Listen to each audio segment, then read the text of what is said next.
बिस्मिल्लाहिर्रहमानिर्रहीम। अस्सलाम वालेकुम दोस्तों, आप देख रहे हैं यूट्यूब चैनल चिराग और मैं हूं आपका मेज़बान रियाज आदिल। दोस्तों, आप जानते हैं कि चिराग बच्चों के अदब के फ़रोग़ के लिए बनाया जाने वाला यूट्यूब चैनल है, यानी ये आपका अपना चैनल है। इस चैनल पर जहां बच्चों के लिए तफरी और दिलचस्प मवाद पेश किया जाएगा, वहीं बच्चों के लिए लिखने वाले यानी बच्चों के अदीबों के लिए भी तरबियती मवाद और तफरी मवाद पेश किया जाएगा। इस सिलसिले में हमने दरख्वास्त की थी जनाब अहमद आतिफ सिद्दीकी से, जिनका नाम और काम किसी तारुफ का मोहताज नहीं, कि वो आपके लिए तरबियती लेक्चर जो है वो तैयार करें और आपके सामने पेश करें।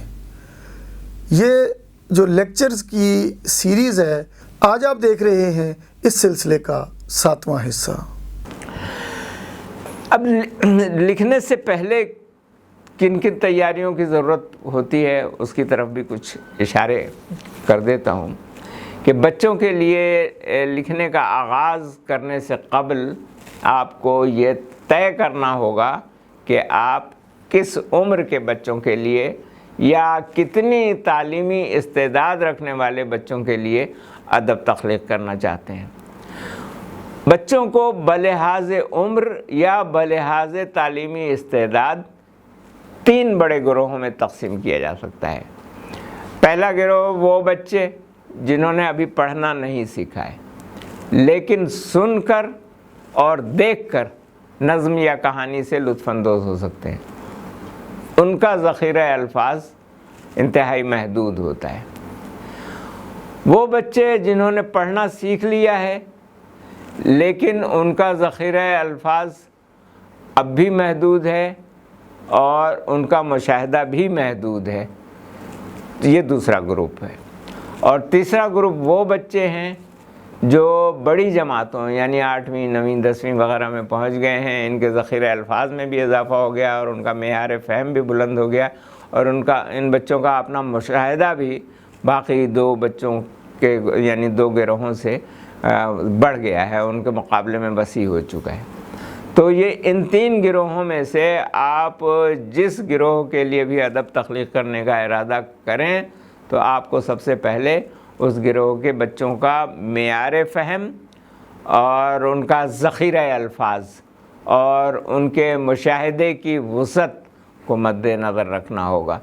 इसके बाद आपको देखना होगा कि इस उम्र या इस मेयार फ़हम के बच्चों तक किन लवाज़मात और किन मालूमात की फ़राहमी मौजू रहेगी।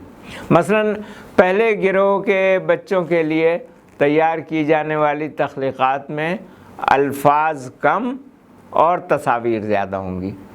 पहले गिरोह के बच्चों के लिए अगर कोई मज़मून लिखा जाए तो ज़्यादा से ज़्यादा 400 अल्फाज पर मुश्तमिल होना चाहिए। कहानी अलबत्ता 800 अल्फाज पर मुश्तमिल हो सकती है। ऐसी किताबों का मुताला बच्चे अपने पहले मदरसे यानी माँ की गोद में करते हैं। अच्छा, दूसरे गिरोह के बच्चों के लिए 1500 से 2000 अल्फाज पर मुश्तमिल कहानी या मज़मून लिखा जा सकता है, मगर वज़ाहत के लिए तस्वीर ज़रूरी है। तीसरे गिरोह के बच्चों के लिए 3000 से 4000 अल्फाज पर मुश्तमिल कहानी या मज़मून मौजू रहेगा।